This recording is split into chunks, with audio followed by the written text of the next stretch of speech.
The Miami Dolphins are in line to make NFL history in 2025. We will talk about that. Some footage has emerged that has some people questioning just how injured Tyreek Hill's wrist really was. Chop Robinson gets some recognition for his rookie season. Plus, we'll discuss his concussion as his father talks on it for the first time, and much more. Do me the favor, smash that like button. Subscribe if you're new. And as always, let's get into this.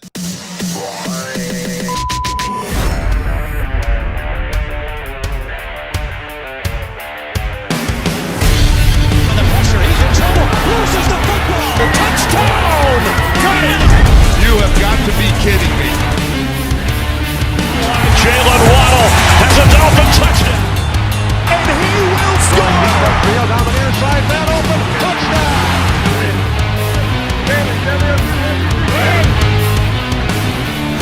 The run from Tua Tagovailoa. Touchdown! He's going deep. He's going up for the touchdown again. What?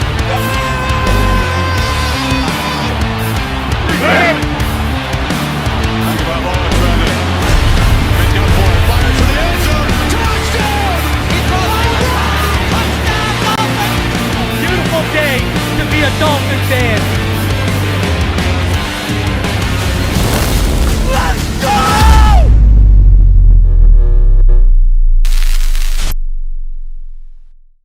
What is good, Fin Nation? What's good? It's your boy Reason, and we are back here for another one. Do me the favor as you come through, smash that like button. Subscribe if you happen to be new. Shout out to T. They just joined the Pro Bowl. Speaking of the Pro Bowl, there is over 100 people already in the chat as we start here. Get that like number up to 100. And what I want to discuss, because I'll give you a little tidbit for all of you non-Patreons, non-channel members. Juice, I see what you did there. He says, Bevel needs to be the OC or the play caller. Well, you get me to 100 likes within the next couple minutes, and I'll tell you exactly why he won't be the play caller anytime soon. All right? You get this video to 100 likes, and I'll let you know. We got over 115 of you in the in the live chat right now, so get those likes up. Smash that like button. I want to talk about something else. I'll give you a chance to get those likes up before we move on to the topics. So if you can get those likes up to over 100 during opening thoughts, I'll let y'all know exactly what the deal is on Bevel. Whether you're a Patreon or a channel member, don't matter. Appreciate you, JCC. And Jay says, evening, Reasoning, appreciative and thankful for your always educational Fins content. Appreciate you, brother. Hope all is great in your world. Hey, man, it's okay. You know, still mourning the loss of the family pet, but it's okay. Hey, we're breathing. You know what I mean? So smash that like button. I appreciate you. Thank you. Shout out to all of you in the chat already coming through. So as I give you a chance to get those likes up, which is already at 71, so we're about 29 away, I want to talk about something. Anthony Weaver. I've warned all y'all, and I've told all y'all, I don't know if we can afford to lose Anthony Weaver. And, you know, now word coming out, because I know a lot of people are like, okay, if you lose Anthony Weaver early in the process, at least you got a shot at Robert Saleh. Well, word coming out of San Fran right now is that the 49ers are prepared to make former Jets head coach Robert Saleh the highest paid defensive coordinator in the entire NFL. Quote, we will make you the highest paid defensive coordinator in all the land if you sign with us. So, let's be honest, not big of a surprise when just a couple weeks ago, the 49ers, they fired Nick Sorensen, but they looked to say, hey, we'll keep you on the staff in another role. Clearly, that was because someone else was about to come in, and now we know what the deal was. It is, in fact, going to be 82 likes. We are 18 away from hitting that threshold. It, in fact, looks like it's going to be Robert Saleh. So this goes back to Anthony Weaver. Look at the options that are out there for defensive coordinator. You really honestly can't afford to lose Anthony Weaver right now.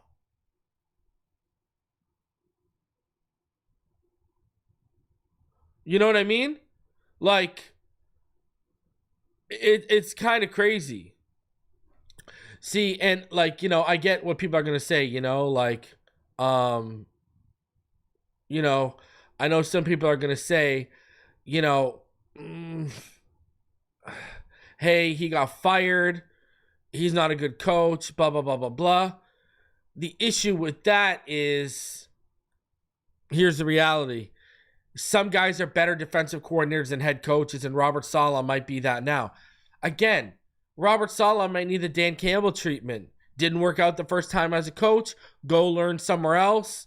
And then his second time around.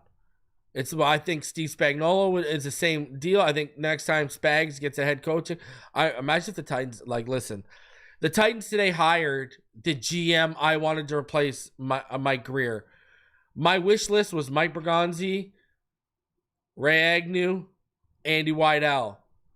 Mike Bergonzi went to the Titans today. Imagine if they go and hire Steve Spagnuolo too. Some guys they need, some coaches, they just need to get their feet wet that first time around, then go learn again somewhere else under a great mind, and then they're ready for that second shot. We saw Dan Campbell. He's the example everyone uses because of what he did under Sean Payton. But I don't think people should be overlooking Steve Spagnuolo, the job he's done in Kansas City, and it's been done under Andy Reid, the things he's learned. I honestly think Spags is a legit option as a head coach. I really honestly do. I would be, We are 5 likes away. 95 likes. Get us to 100 likes. And as far as Anthony Weaver, yeah, Weaver's good. Now, I do think the statistics and the numbers are skewed a little bit in Weaver's favor because the Miami Dolphins, when it was all said and done, ended up having the easiest schedule in the NFL, which makes it even worse. We finished 8-9. So next year's a little tougher, right? You look at the opponents next year, and it's a little tougher for Anthony Weaver. But at the same token, he's going to be getting guys like, I think that I was telling all y'all they're going to move off Bradley Chubb. They're going to move off Bradley Chubb the last couple of weeks. I've been changing my tune a little bit based on what I'm hearing because it feels like they might restructure him. Right? So, you get Chubb back. You get Phillips back. The draft. Fuller will be healthy again. You'll have the draft. Right? Another year of Jordan Brooks, I think. But, it's going to be tougher. You got to obviously face the Bills twice. Everyone's afraid of Vrabel and the Patriots, but I'm not afraid of Vrabel. That roster, not yet, okay? But you got to face the Ravens next year. You got to face the Bengals.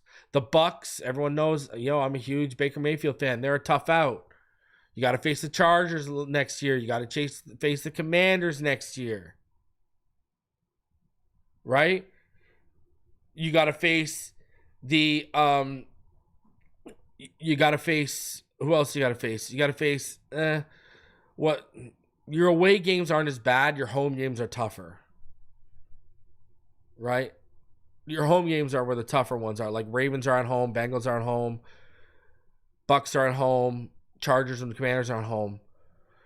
The toughest, on the road, you got like the Falcons.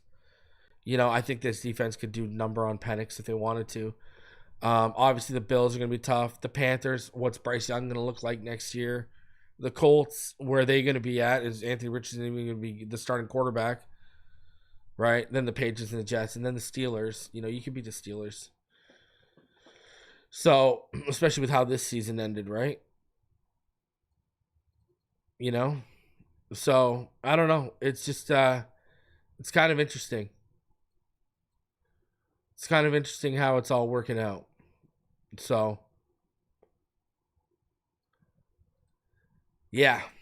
All right, let's check this out. Where are we at here? So, Darrell Bevell. We are at 116. All right, we're at Darrell Bevell. Let me tell you this. Listen, I can speak to this with 110% certainty. Okay? Trust me, I know this for a fact.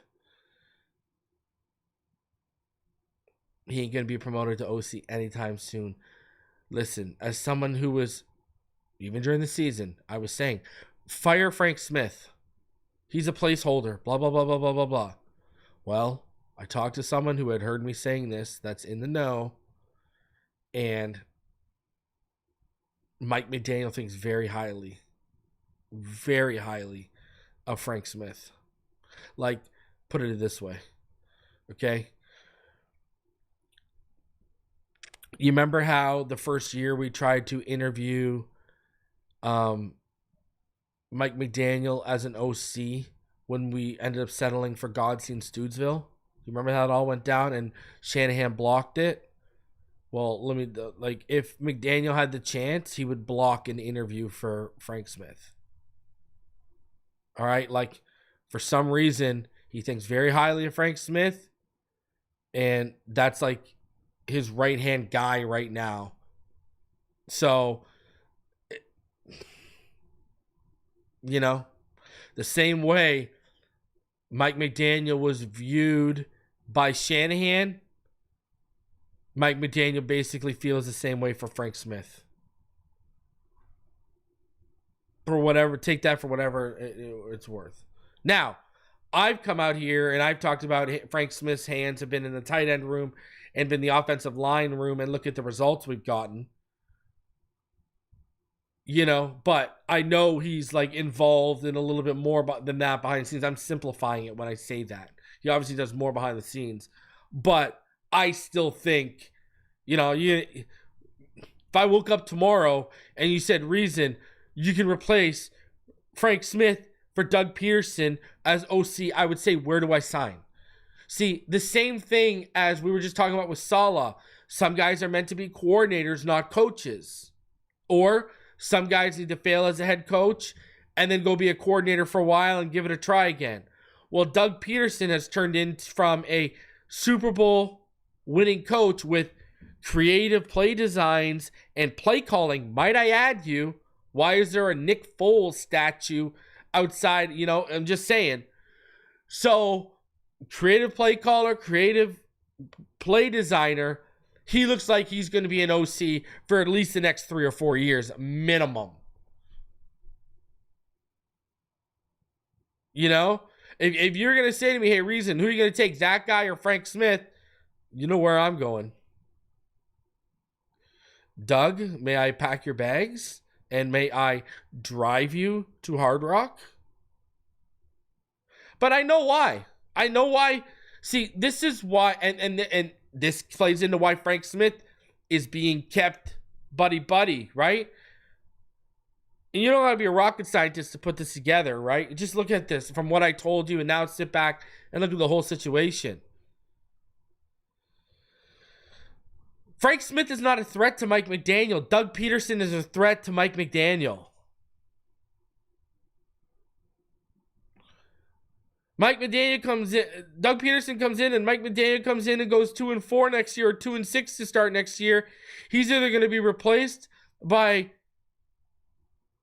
Anthony Weaver, and Doug Peterson's going to be promoted to OC, or at 2-4, he's going to be asked to give up his play calling, and Doug Peterson's going to be made the play caller by Chris Greer trying to save his own ass in the situation. See, that's the thing, right? Doug Peterson has a history. He played with the Dolphins, multiple stints. Like, the guy has a history here, but he's a threat. I got to call a spade. No one was, because I got to be objective. No one would listen. No one was a bigger fan of McDaniel when he came here. No, and, you know, we had some fun years out of it and had some big stuff. We got no playoff wins, but we had some fun moments and some big moments. But you got to keep it objective here as you start to see. And I've said it for the last 2 years, even when I was in massive support of Mike McDaniel. You are seeing how stubborn he is to the same level as Brian Flores, just in different ways. You know, me and Ballgame talked about it. Don't think for a minute the reality or the possibility that Wes Welker fell on the sword for Tyreek alone because they're trying to repair a relationship ain't real.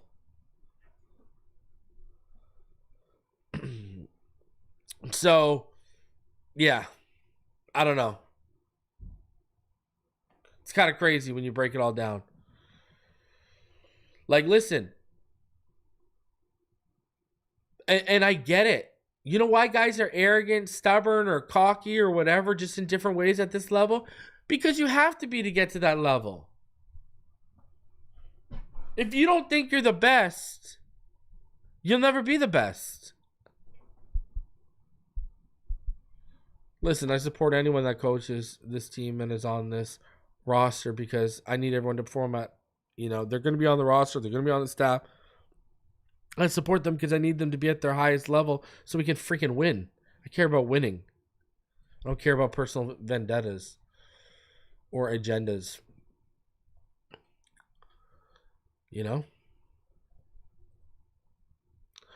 This episode, it is sponsored by BetUS. What do you think the Miami Dolphins' top priority is this offseason? Put it in the chat. If you're watching after the live stream, put it in the comment section. What do you view as this team's top priority this offseason? As for the divisional round weekend, hey, you know where to go for the divisional round, and that's betus.com. Go use betus.com and go use promo code YouTube150. That's YouTube150, and get your first 3 deposits matched up to $2,000. Some of the quickest payouts in the industry, 24/7 customer service. If you're looking on betting on the Texans, Chiefs, Commanders, Lions, Rams, Eagles, or Ravens and Bills, I can't wait for that Ravens-Bills game, then make sure and go use betus.com, your number one sports book for the divisional round of the NFL playoffs. All right, so what are some of the responses we got here? Love your hat. Appreciate you. Thank you. Interior O-line, GM, guard, trenches, yeah. Interior offensive line and DT. Reason love is showing your honest opinion. You think Hill will be a Dolphin when we start this? I don't know, man. I honestly think they're playing nice to see the market. It all depends on what the market says. O-line, a good draft period. What's the top priority? Yeah, I get it. OG, trenches, O-line, safety, interior offensive line, DB. All right, I appreciate you guys on loving the hat too. Thank you. So, I mean, I pretty much agree. I've already told y'all I want Will Campbell or Kelvin Banks. I think Tyler Booker's the third best offensive lineman in this draft. I'd be down for him. Josh Connerly Jr. is starting to settle in as my OT3. Josh Simmons worries me, 1 year production and stuff. Ursery, Connerly settling in as my number 3 guy. Connerly, ironically enough, also seems like a guy Greer would love. Malachi Starks makes sense. Everyone knows I want Will Johnson. He's not going to drop to us. Just like I want Ted McMillan. He won't drop to us. Just like I'd be so happy with Mason Graham, but he's not going to drop to us. Trade back, draft Kenneth Grant. I'd be down for that. I mean, there's possibilities here.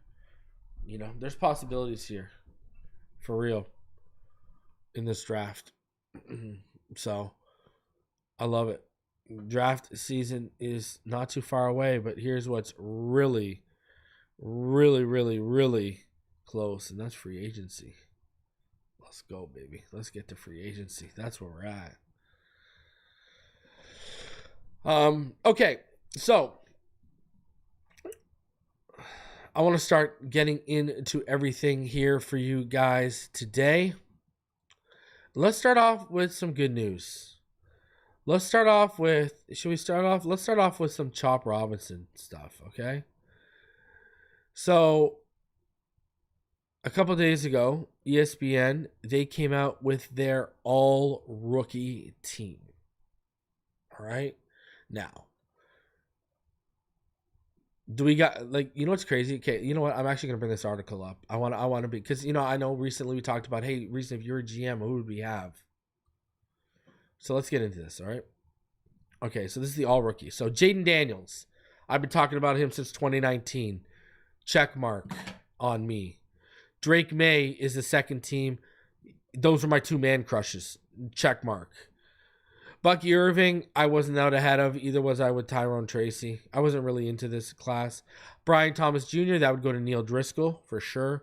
Jalen Coker, that would go to Jennifer Forbush. But Ladd McConkey, everyone knows. Remember, Ladd McConkey and Xavier Legette were the two guys I wanted at receiver. Ladd McConkey, 82 receptions, 1,149 yards, and 7 touchdowns. Come on. Okay, so check mark. So far, we've hit quarterback and receiver. Okay. Tight end, Brock Bowers. Remember last year I told all y'all I would trade up for him? Check mark. 112 receptions, 1,194 yards, and 5 touchdowns. Check mark, okay? So far, we're knocking it out of the park. So far, we got 3. All right, we've only done 4 positions. Left tackle. Who was talking about Talise Fuaga all last year? Talise Fuaga was a guy I wanted. He was one of my top tackle. Boom, hit that. Left guard. Everyone wanted Jackson Powers Johnson. Hey, you would have been right. But who did I want at center? Zach Frazier. Boom. Remember? Guys with wrestling backgrounds. I love centers and interior players with wrestling backgrounds. Zach Frazier. Boom. Would have hit on that. Oh my God. Dominic Puny. I was high on Joe Alt, but we didn't have a chance. Anyways, we get to edge rusher. Chop Robinson. Him and Jared Verse were voted the 2 best edge rushers out of the rookie class. Robinson had such a cool, underappreciated season. He was the 8th fastest edge rusher off the ball, according to Next Gen Stats, with an average get-off of 0.76 seconds, and leveraged that wicked first step into a 17.2 pressure rate. 6th among all edge rushers with at least 200 pass rushers, and first among rookies, including Jared Verse. Robinson had a low sack rate, given his pressure rate and get-off, but that's to be expected for a young speed racer off the edge. In college football, players just need to win the race to the corner and they'll get the quarterback down. In the NFL, it's much tougher. Robinson was never a high sack guy in college, so technical steps are still needed to become a strong finisher in the pocket. But the base of an elite pass rusher is already there. Wow. Look at the love for Chop. And all of y'all wanted to give up. And there were people calling him a bust. There were people comparing him to Jared Verse. Sorry, not Jared Verse. Charles Harris. Like, it was terrible. People were actually comparing Chop Robinson to Charles Harris. And now look at the write-up. That's why... Listen, not evaluating and giving opinions on players is not for everyone. Just because you have a platform, whether it's you have a YouTube channel, whether it's you have an X account, whatever the case may be, does not mean your opinion is valid. You've got to build credibility. T'Vondre Sweat, another guy I said I wanted. Braden Fiske was another guy I was high on, but T'Vondre Sweat was a stuffer I wanted. All over. Jerzan Newton, another guy I was in love with. He makes there. Remember Cooper DeJean? Remember the heat I got on X for how much I love Cooper DeJean? I had him as a man crush at safety and corner. And look at this guy. Check mark.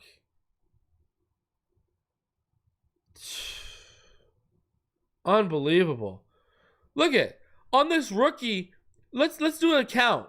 And let's not count honorable mentions. Let's count honorable mentions. 1, 2, 3, 4, 5, 6, 7, because Mason McCormick was another guy I wanted. 7. Look at this. 8. Leatu Latu I was high on. 9. 10. 11 with Fiske. 12. Man, I want y'all to look at that all-rookie team. That all-rookie team. 12 between honorable mentions and starters, and the majority of them were starters. I had 12 players that were on like my man crush list. That is crazy. I had 12 players on my man crush list that landed on those ESPN rookie awards. And the ones that really bother me are Zach Frazier, Mason McCormick. I knew we weren't going to be high enough to get Talise Fuaga.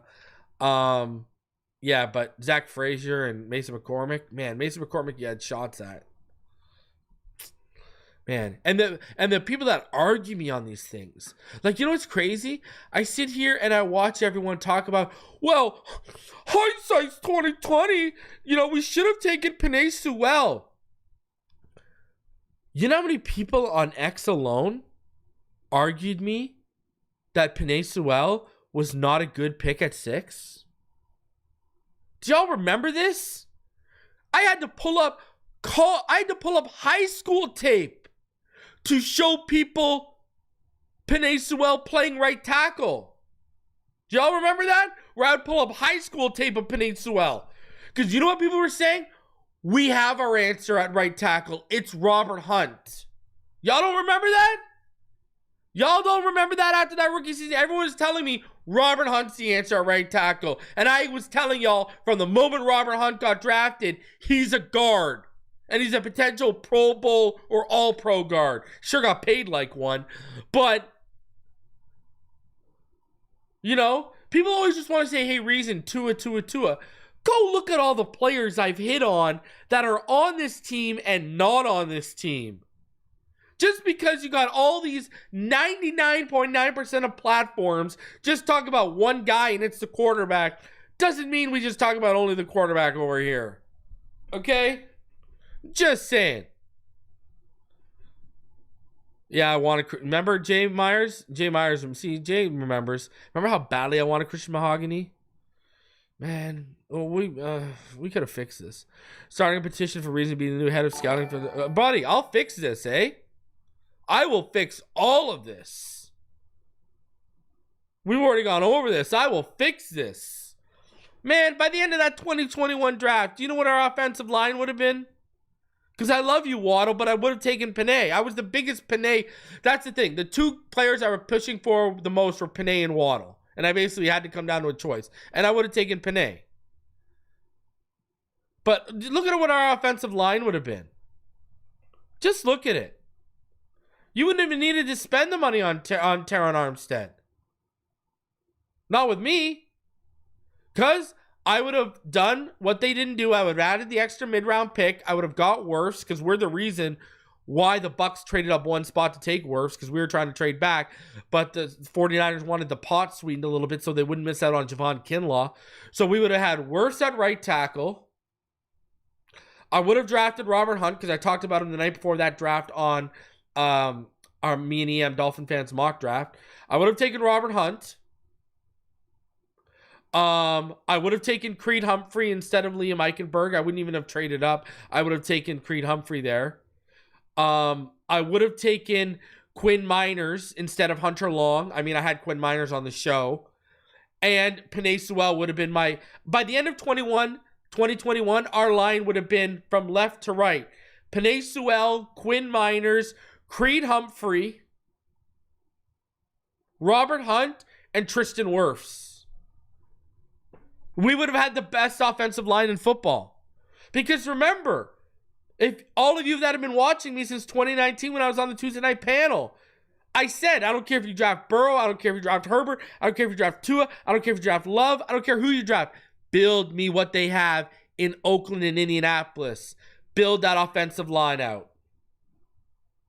For the run game and the passing attack. Listen to this. Look at what the line we would have had. Because those guys were all man crushes of mine, and those guys were all players we had a chance to either draft or trade up for and draft. And by trade up for and draft, I mean Tristan Wirfs. Look at what our offensive line would be. Do you think Devon Achane? I want you to think about this. Devon Achane in 2023, averaged over 8 yards per carry, right? Right? And he lost Isaiah Wynn and Connor Williams. What do you think he would have averaged with that offensive line? What do you think? This guy would have averaged 12 yards a carry with that offensive line.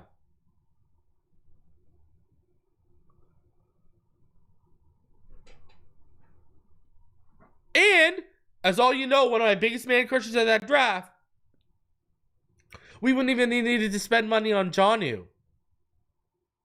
I wouldn't even be listening to this Tyler Warren at 13 nonsense.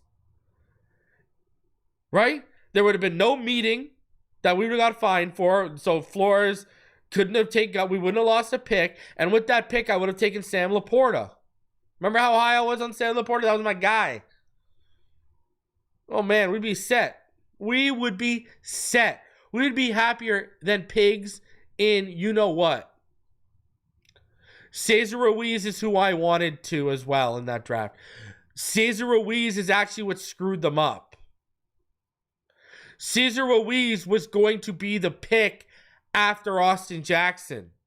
They were not expecting the Saints to double down because they were basically already set on the interior offensive line. They were not expecting, because they had already taken Eric McCoy, I believe it was. They were not expecting them to take Cesar Ruiz. That's who the pick was supposed to be. Then we scrambled, and the card existed, and DeAndre Swift turned into that pick. Then we traded back with the Green Bay Packers.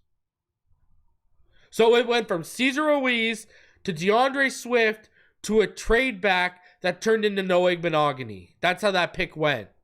Cesar Ruiz getting drafted sent us into a whole... That draft did not go our way. We were trying to trade up. We were offering our what ended up being the Austin Jackson pick, as well as a day 2 pick. And we were offering that and a day 3 pick. And the Bucks wanted another mid-round pick thrown into the pot to move back that far because they thought they'd move off Javon Kinlaw. We scoffed at the mid-round pick. 49ers made the trade with the Bucks because we were sniffing around. Bucks took Wirfs because that's who Brady wanted. And then we panic picked Austin Jackson. And then that happened with Cesar Ruiz. Didn't go our way. I'll tell you that much. When you break that down, it's kind of crazy. If Dart is there in the 3rd round, yes, but he won't be. Dart's going to sneak into the 1st. I would not be shocked if when the dust clears, the combine and the interviewing process is done, I would not be shocked if Jackson Dart is quarterback 3. He's more polished of a passer than Milroe. He's a really great athlete, dynamic runner, and playmaker. And then I think Quinn Ewers is going to get dropped to quarterback 4. That's another thing, eh? Have you guys seen this? Did you guys see what Brett Collerman said? I don't know. Thoughts on Kelvin Banks? Kelvin Banks and Will Campbell are my 2 dream picks at 13. Have you guys seen what about this? I don't know if you guys saw this. I got to show you guys this. Because I know there's people like Robert Thomason and Lemony Crawdad and Jay Myers and Cosa Nostra in the chat right now. I know they watch almost every episode that I run. I know, they support me hard. They really never miss an episode when I go live. Did you guys see what he said about Quinn Ewers? I don't know if you guys saw it. Okay, so in the chat right now, the people that have been watching me, what have I been saying about Quinn Ewers and what have I been saying about Mike McDaniel and Quinn Ewers, if you've been paying attention when we've been talking about quarterbacks? What have I been saying in the chat right now? Let me know. because I know you guys have been watching. I ain't got to go back and find a timestamp because I've been saying this for weeks. What I've ever been saying about Quinn Ewers and Mike McDaniel. What have I said? Because I know there's people out there that know exactly what I'm talking about. What have I said in the chat? Exactly. Matt Farms, perfect match. McDaniel would like him. Right? Isaiah and Matt, you guys get gold stars because you guys have been paying attention. All right? I've been saying this for weeks. I've been literally saying for weeks, Quinn Ewers, Mike McDaniel would love him. Yeah, exactly. Mike McDaniel thinks Ewers is a perfect fit. I've been saying this for weeks. Well, Brett Collerman, who's one of the better NFL YouTubers out there, let's be real. I mean, he's so connected in the NFL. It's crazy. Look what he said. There is not a more Mike McDanielish quarterback in the draft than Quinn Ewers, in my opinion. Would make sense for them as a backup for Tua in case he gets hurt again. I've been saying this for weeks. And then I saw everyone jumped all over when Brett Collerman said it. Oh, Brett Collerman said it. Blah, blah, blah, blah, blah, blah, blah, blah, blah. I've been telling you all this for weeks. That this is what... Actually, weeks. Never mind weeks. Months. I've been saying this for months now that I think about it. Since we started... I've been saying this since we were like 2-6. That's literally... Yeah, I've been saying this for quite a long time now that I think about it. Not just weeks. I've been saying this for months. I'm telling y'all, be worried. And we know Chris Greer's history with drafting injury-prone players. Yeah, see? Samuel Rosa knows what it is. I've been talking about this for a long time. Yeah. I've been talking about this for a minute. I've been talking about this for months. I'm telling you, watch out. I want Jackson Dart. The reason why I say this is because I think Jackson Dart, Cam Ward, and Shedeur Sanders will be the first three quarterbacks gone. And I think Quinn Ewers is the guy who has a chance to still be sticking around in the second round. And that could be who they pull the trigger on. That's what I'm worried on. I just answered your question, Ty, without knowing you asked the question. I'm worried about that being the second round pick. I don't think Ewers lasts until the third. Because remember, Ewers was pretty highly touted. Everyone thought Ewers was going to take that next step this year, and he ended up not. He ended up getting hurt again, etc., etc.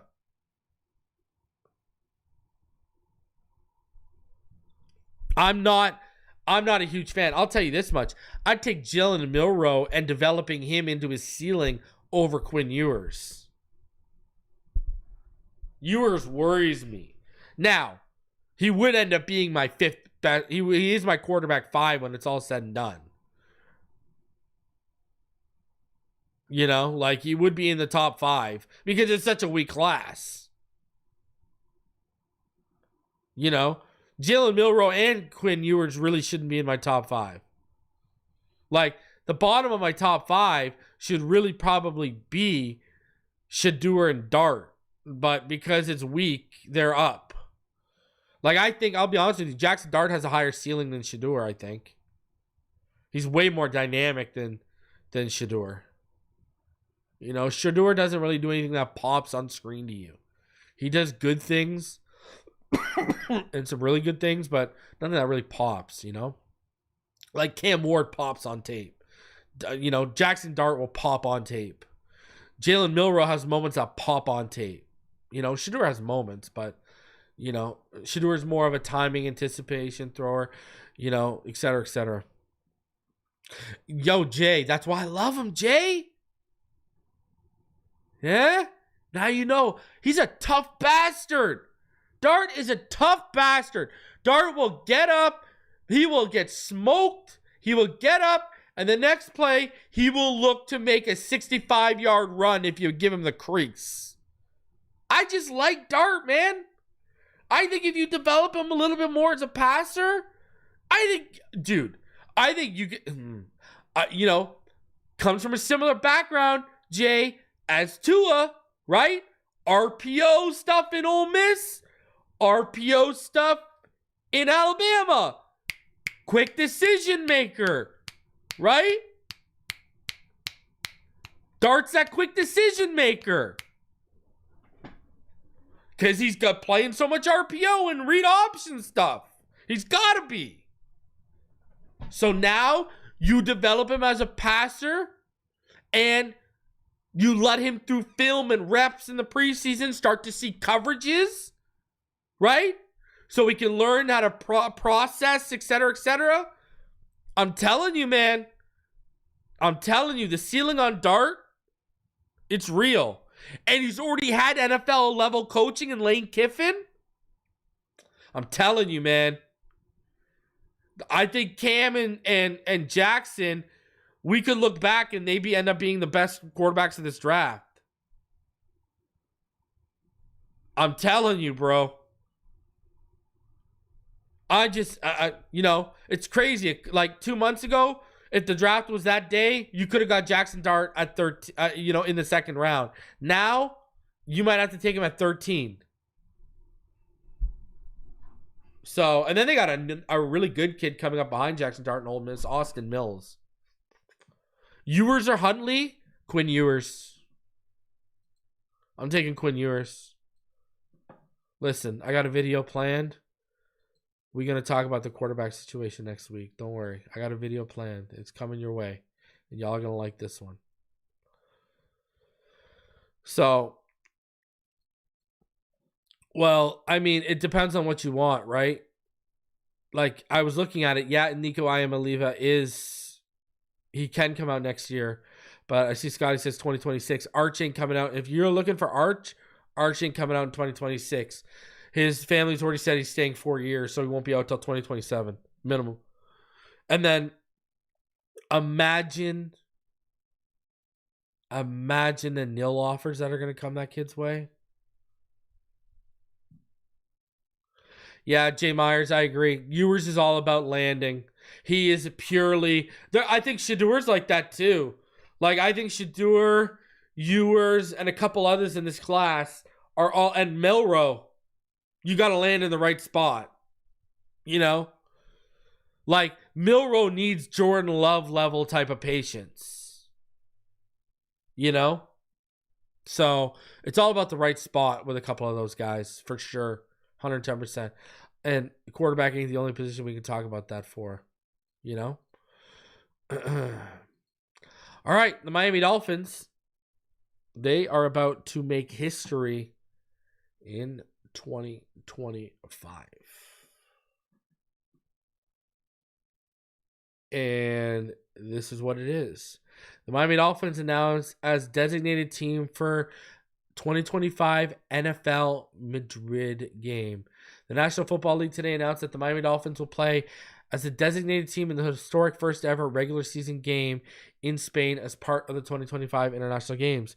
2025 NFL Madrid game will take place at the iconic Bernabeu Stadium, home to Real Madrid, in partnership with the City of Madrid and Comunidad de Madrid. The exciting first ever game in Spain underlines the NFL's continued commitment to expanding its global footprint and reaching new audiences across the world, said head of Europe and APAC of the NFL, Brett Gosper. The Miami Dolphins playing at the Bernabeu Stadium, home to Real Madrid, showcases the global appeal of the league and our sport in what promises to be a historic moment. We are thrilled to play the NFL's inaugural game in Spain, a country of rich history, tradition, and passion, and home to a vibrant Dolphins fan base, said Miami Dolphins Vice Chairman and President and CEO Tom Garfinkel.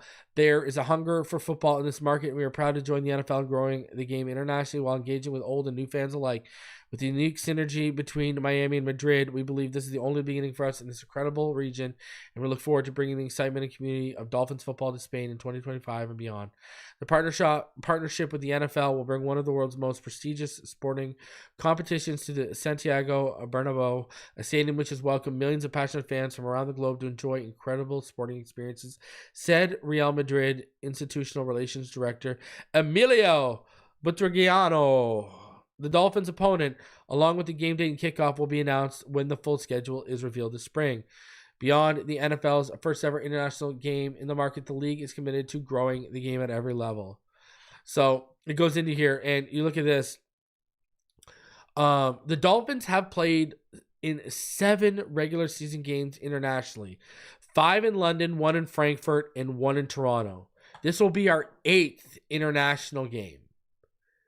Now, Cosa Nostra, he is clearly a Madrid fan.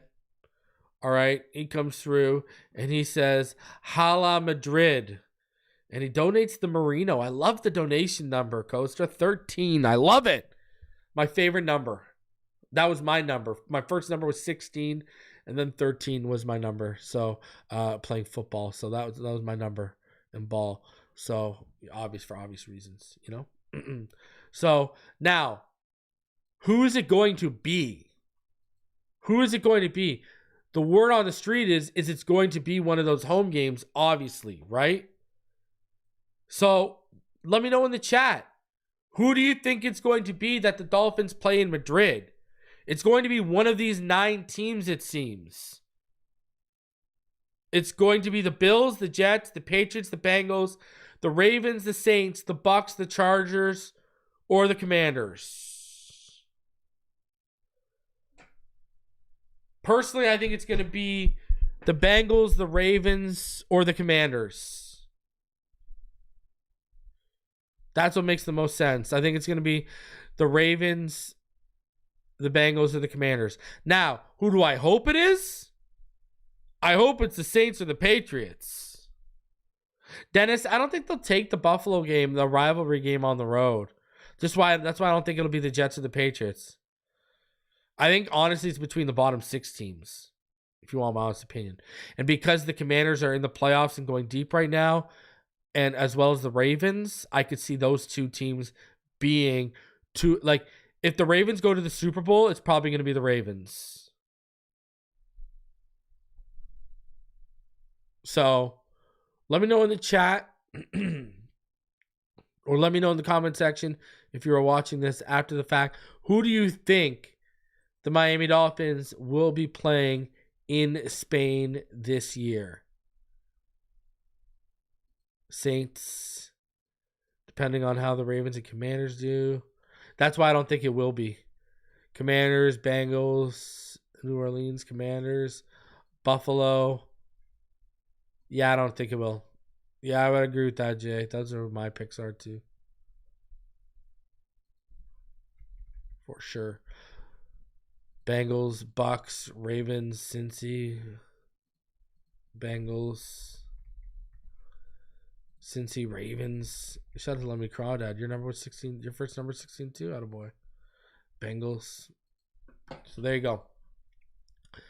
That's what you guys think. Let me know in the comment section after the fact if you're watching this. What do you think in terms of who will be their opponent in 2025? By the way, if you didn't know too, it doesn't seem like Reggie McKenzie is going to get the job.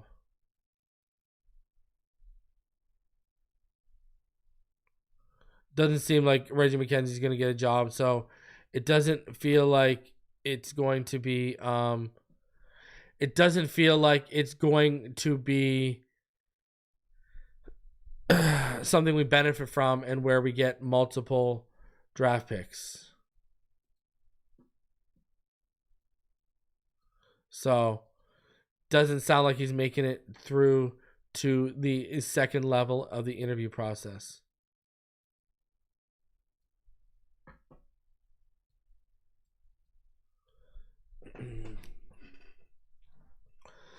All right, continuing on. Tua's dad discussed his concussion today, and this is what he said. I think it's tough for any parent to kind of, go through something like this. But at the same time, the NFL is different. The way they do things, how they run things, it's a whole different beast. It's a whole different animal. But at the same time, this is something that Tua's now married. He has his own family. And these are some of the tough decisions that he's going to have to deal with in life, to decide whether the game is, he's going to continue, or the game is something that he loves, And one of the things that I talked to him when he was going through his concussion was, hey, well, what do you think? And it's like, Dad, I love this game, and I'll die on the field for this game. So that answers everything for me. You know what I'm saying? But at the same time, as a father, you're like, man, you got to take care of your health. That's the most important thing. You know, you have a family. I have 2 beautiful grandkids, you know, and that's something that, you know, I gotta talk to him about, something to think about. Has that been difficult for you? You know, you have been working with him and with both of your sons really in such close quarters and in such involved fashion. Is that difficult for you to separate that and allow him to make these kinds of life impactful decisions? Oh yeah, it is difficult. It's hard because you don't really have him like how you had it before. You know what I'm saying? Like married, you know, he has his wife and his family, and those decisions are based on both of them, and you know, things that they got to look at. And you know, his wife is such a beautiful lady that, you know, she's all about his health. She's all about, like, you know, and she tells him, you know, I want to live long with you. You know what I'm saying? We gotta make sure we do the right thing. But you know, Tua grew up in a way that everything is just so competitive. He just don't want to leave the game. I mean, the kid loves it, and you know. But I believe that the Lord has a plan for him, and you know, wherever the Lord takes him, you know, it's a decision that he's going to have to make with his family. So, I mean, again, kind of reiterating what Tua said earlier in this season, where, you know, Tua literally said that at the podium. He loves this game and he'll die for this game. So, you know, people are going to come out here and always question this kid and his, you know, his toughness or whatever the case may be is. But if his dad is echoing that sentiment, obviously he's told his dad that directly as well. So I'm just saying, you know, next time you're going to talk about this kid and throw him under the bus and try to make him look like a PUSSY, maybe think about that for a second, because if his dad's echoing that sentiment, clearly, he's told his dad that. You know what I mean? Just saying. So, think about it for a sec, you know? Some more news here for the Miami Dolphins. The East offensive coordinator is Miami Dolphins offensive assistant Parks Frazier. Now, Parks Frazier, you know, he was the passing game coordinator in Carolina in 2023. He was interim offensive coordinator in Indianapolis in 2022. Assistant quarterbacks coach before that, and offensive quality control before that with the Colts. He's been his assistant to the head coach. He's been, when he was in Indianapolis, I mean, he went from assistant to the head coach to quality control to assistant quarterbacks coach to interim offensive coordinator. Passing coordinator last year, or in 2023 for the Panthers. And this year is an offensive assistant. He will get a chance to be the offensive coordinator for the East. Now, why does this matter? Because when you look at the Shrine Bowl, there are certain people that are in it.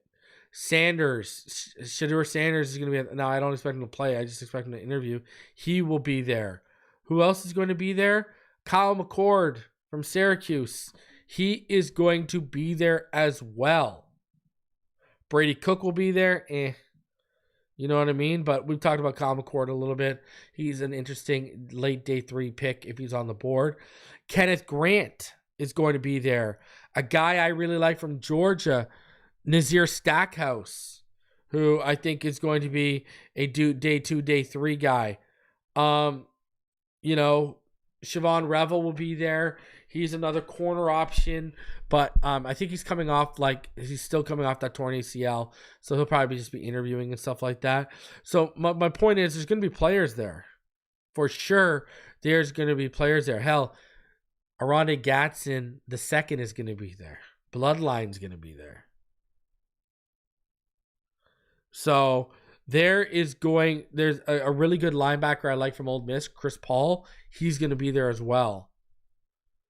So there's going to be some talent there. There's going to be some definite talent there when you break it all down. I know everyone, I forget who it is, but everyone, the guy who keeps bringing up Nick Nash in the comments, Nick Nash is going to be there as well. Ricky White, a guy from UNLV that I really like as a receiver, he's going to be there at the Shrine Bowl. There's going to be a lot of dudes. Luke Lachey, who everyone knows I'm high on, he's going to be there, tight end. So there's going to be some dudes there for sure. For sure.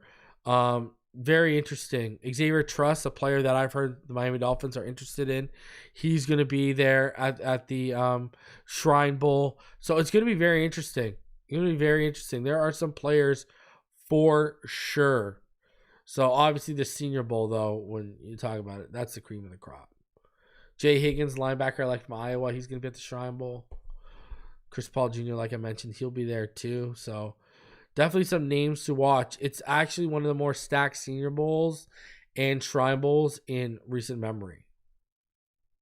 So, yeah, good things coming down the pipeline as we get ready for the NFL draft. Can't wait for, hey man, we're about 3 or 4 weeks away from the Super Bowl. Then right after that, we get in it. Franklin, there he goes. That's me bringing up Nick Nash. There you go. I did that. Shout out to Franklin Higgins. That's for Franklin Higgins. Nick Nash is going to be at the Shrine Bowl. And one of our offensive assistants is going to be an offensive coordinator there. So there you go. All right. Franklin Higgins is going to be tuning into the Shrine Bowl now. 110%. 110%. I love it. That's hilarious. Oh, man. Guys, smash that like button. Please smash that like button. Over 200 likes. Subscribe if you're new. Over 300 of you in the room watching on this Friday evening. I do appreciate all of you coming through. Here's the deal. Next week, I'm going to be bringing the end of the season roundtable to you guys. Doug Lee and all of those and that cast of characters, everyone who did the preseason, the regular season roundtable, they'll be back so we can talk about our predictions, how they all worked out, and everything like that. So we'll talk about that. We'll have that next week. So we got a lot of content coming your way. I may or may not be back this weekend, depending on how everything goes. So be out on the lookout for me. Smash the like button. It's divisional round weekend. You gotta love it. Let's go. I gotta love it. So divisional round weekend. Let me know in the chat and in the comment section, who do you got winning this weekend? Who do you got winning this weekend? I want to know. I'm rooting for the Commanders, but I think it ends against the Lions. I think the Lions end all of the Commanders' dreams and hopes. It sucks, but that's the way it is. So smash that like button. Subscribe if you're new. I love and appreciate each and every one of you. And you already know what time it is. Fins up all day, every day. Shout out to BetUS for sponsoring this video. And I'll see y'all on the next one. Until then, take it easy. Love y'all.